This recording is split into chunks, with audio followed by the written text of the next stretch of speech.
Après avoir vu donc une vidéo qui consacrait complètement, je veux dire, l'étude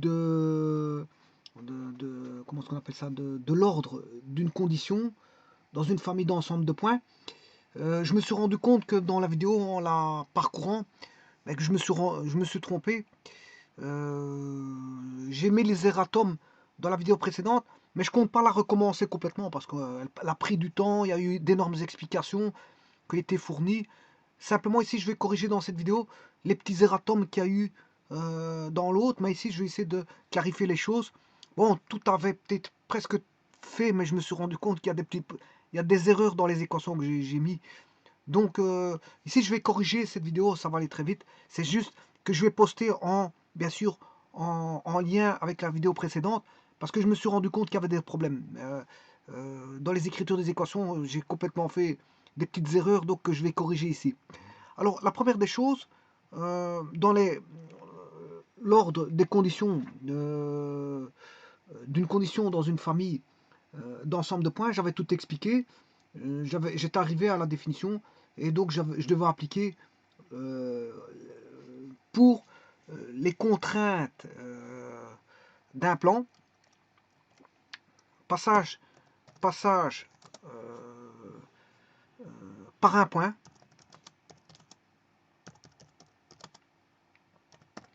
d'un plan. Voilà. Et à côté de ça, le passage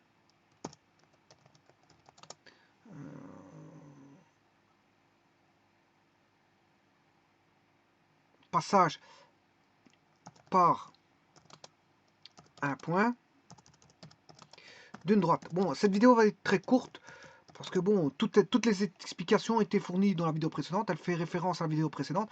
Simplement, dans ce lien-ci, ben, c'est la correction. C'est la correction des petites erreurs que j'ai faites. J'ai pas envie de recommencer une vidéo complète pour les quelques erreurs. Et comme je fais pas du montage, je ne sais pas, je veux dire, euh, aller à un endroit de la vidéo et de la couper et de rajouter des choses. Ben ici, je fais pas de montage, je rajoute tout simplement une vidéo après la vidéo précédente. De toute façon, j'ai mis les erratums dans la vidéo précédente. Vous parcourez cette vidéo aussi, les erratums vont tomber complètement. Alors, tout d'abord, le plan, si je prends l'équation cartésienne du plan, c'est mx plus ny plus pz plus q. Bon, ça c'est un plan général. Bon, il n'y a pas d'imposition, on n'impose pas à ce plan de faire quoi que ce soit. Donc ça c'est l'équation d'un plan. C'est l'équation d'un plan, voilà, qui ne passe pas forcément par un point fixé. Voilà. Par contre ici, on demandera de le fixer, enfin de passer par un point fixe. On dira par après de le fixer par un point. Pas tout de suite. Dans un premier temps, je mets le plan général, l'équation du plan en général. Ah. Alors, ça, dans l'espace, je vous ai dit qu'il y avait, dans R3, il y a une infinité triple de droite dans l'espace. Pourquoi? Si vous avez regardé l'équation voilà, cartésienne, enfin l'équation du plan,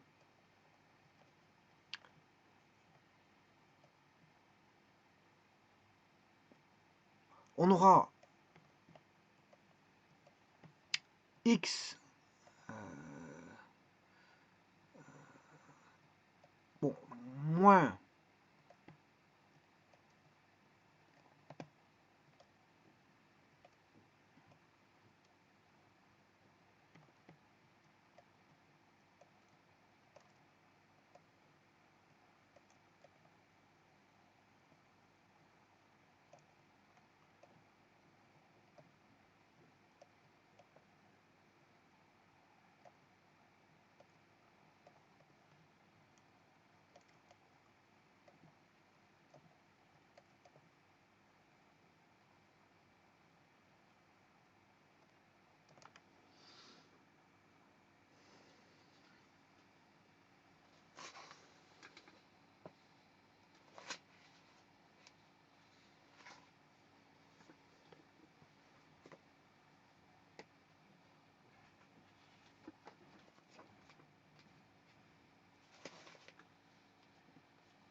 Donc on a, ça c'est l'équation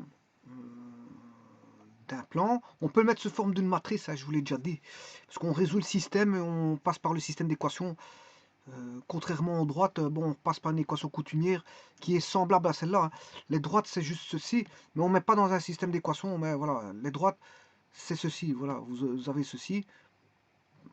Ça, c'est les droites, mais pour les plans, on a deux paramètres. Mais on le met dans un système d'équations, et donc on se ramène au calcul d'un déterminant. Bon, mais ici, voilà. Alors les paramètres, c'est juste pour vous montrer les paramètres. On a un paramètre, deux paramètres, et celui-ci, il est variable, hein. C'est un point variable, hein. C'est un point quelconque, ça. Donc, quelque part, qu'est-ce qui est paramètre? Celui-là, un paramètre, deux paramètres. Donc, je peux fixer mu fixe lambda variable ou lambda fixe mu variable, mais je peux fixer pour un lambda mu fixe, mais je peux faire varier bon, la coordonnée voilà, donc elle ne passe pas par l'origine. Ce plan ici passe pas par l'origine. Je peux le faire passer par l'origine, hein. Il suffit de mettre x1, y1, z1 égale 0, 0, 0, 0. Voilà. Donc là, il y a trois paramètres. Donc ce qui veut dire que, quelque part, on a, si je mets l'équation cartésienne d'un plan, c'est ceci. Ça, c'est l'équation cartésienne. Voilà. Mais vous voyez que l'équation paramétrique, cette équation paramétrique contient un paramètre, deux paramètres, mais elle est dépendante aussi du point de, voilà, il y a, on va dire, un troisième paramètre, enfin un pseudo-paramètre ici, qui est une coordonnée, parce qu'on peut décaler, il y a un troisième degré de liberté, voilà, c'est ça que je veux dire. Il y a un troisième degré de liberté, c'est qu'on peut placer le, voilà, lambda mu, je peux mettre un lambda mu, si je prends un plan, alors U1, U2, U3 sont les composants d'un vecteur, hein, U, et V1, V2, V3 sont les composants d'un vecteur V. Alors voilà, U, V. Alors là, j'ai un point donné. Voilà. Alors, tout point, si je fais, si ça c'est U, vecteur U, là j'ai V, c'est une combinaison linéaire. Et je peux avoir tous les points du plan en faisant lambda U, voilà, par exemple 2 fois U, voilà, 3 fois V, voilà, j'ai choisi, voilà, et là j'ai un couple qui vaut 2 fois U plus 3 fois V, voilà, ben, il est toujours dans le plan, hein. C'est toujours dans le plan, on est toujours dans le plan UV là. Voilà. Donc je peux établir pour avoir des points. Bon, ça peut dépendre du paramètre lambda, lambda U, bien sûr, mais du paramètre mu V. Je peux fixer ce que je veux en lambda et je peux fixer ce que je veux en mu. Voilà. Mais ce point-là, il est fixe. Je peux aussi le déplacer, hein. On peut déplacer, le mettre ailleurs. Et voilà. Donc, vous voyez que vous avez un paramètre lambda, un paramètre mu, mais vous avez aussi le déplacement du point. Donc, on a, si vous voulez, une infinité triple de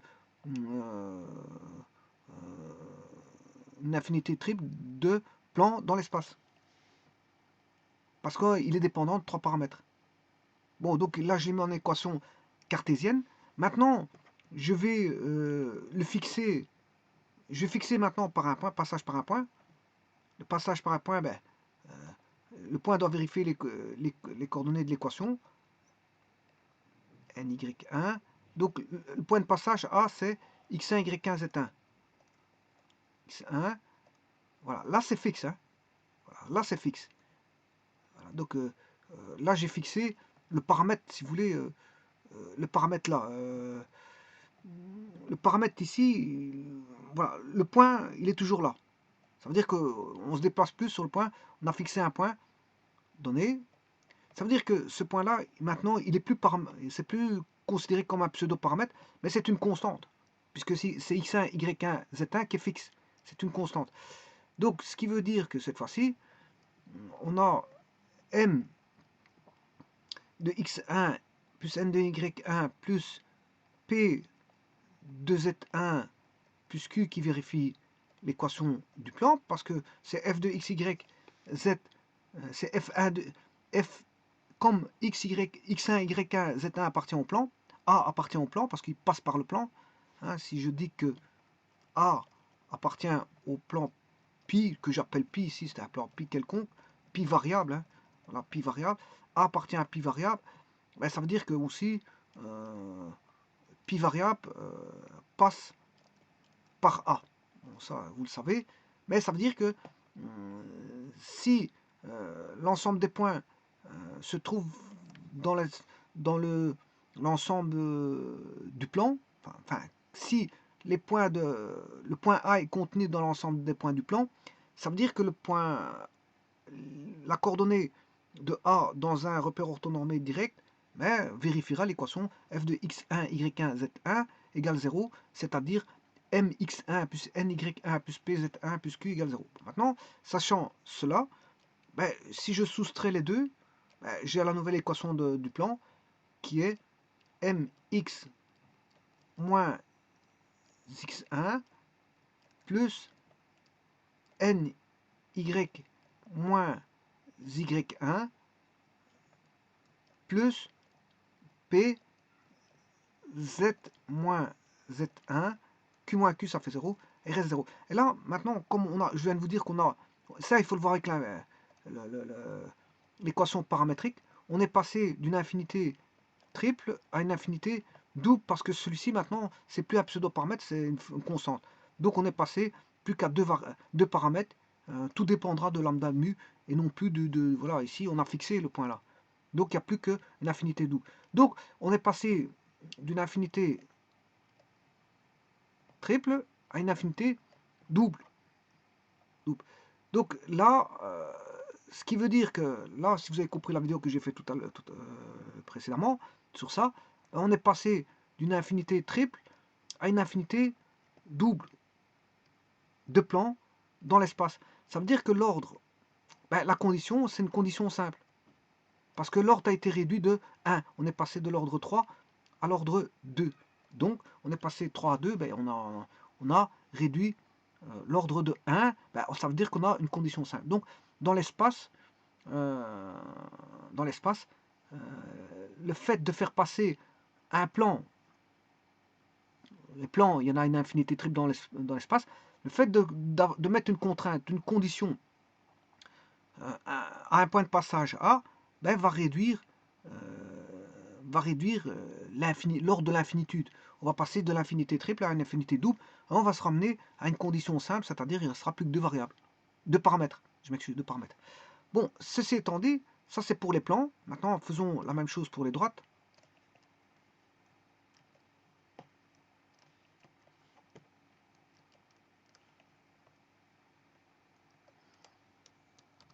Alors, pour les droites, il faut repasser par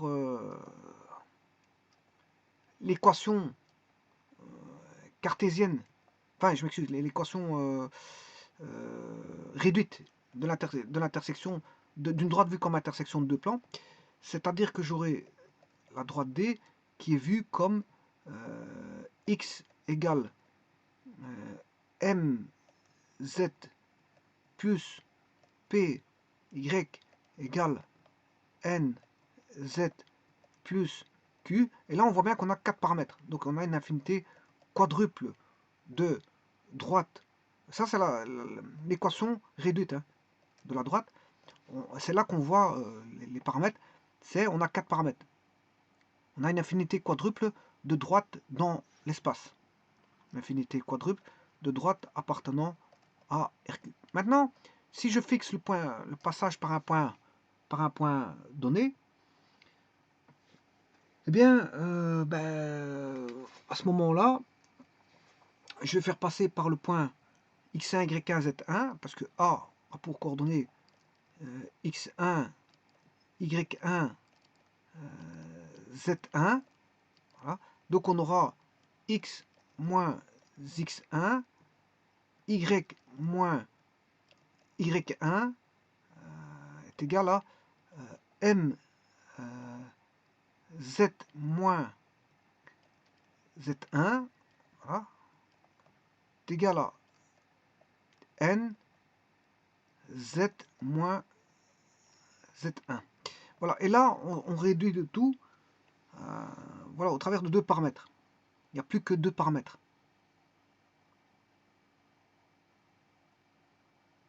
Donc le passage par un point donné fait intervenir deux paramètres m et n. Donc là, cette fois-ci, on est passé à une infinité double de droite appartenant, bien sûr, passant par un point que je vais appeler A, passant par un point A, il y a une infinité double de droite passant par un point A appartenant à R3. Donc, la condition de passage par un point, la contrainte de passage par un point, fait passer l'infinitude de droite A de 4, de l'ordre 4, à une infinité double de droite dans l'espace. Ça veut dire qu'ici, l'ordre, la condition, c'est une condition double, parce que l'ordre est réduit de 2. Donc on a une condition double. Donc, le passage par un point,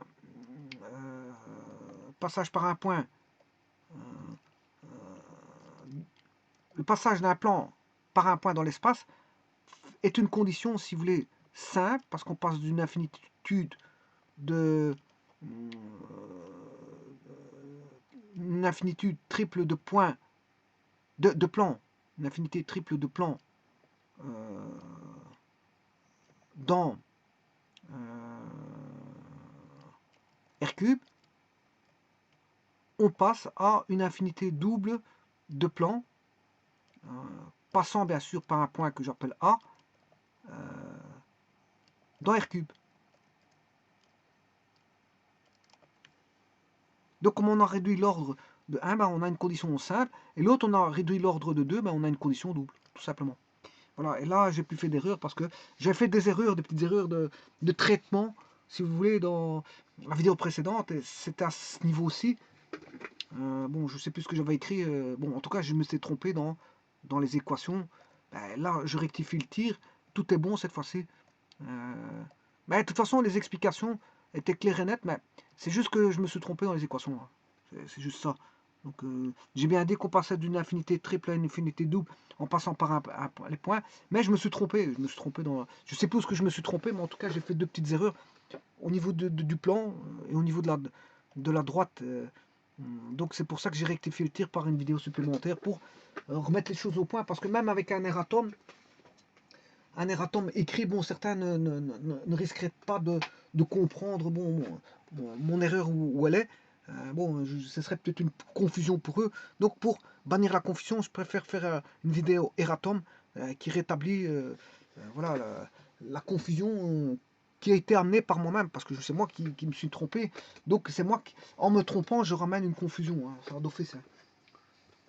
Quand on se trompe, on ramène des confusions parce que les personnes sensées vont se poser des questions concernant des choses qui ne sont pas, je veux dire, on va dire, logiques, de la logique mathématique, logique de la géométrie analytique dans l'espace, qui ne sont pas très logiques, parce qu'en fait il y a une erreur, donc ils vont se poser des questions, et pour mettre un frein à leur questionnement, qui ne perd pas de temps dans leur questionnement, mais ils visitent cette vidéo qui est très courte et qui rétablit les choses, et qui met les choses au point.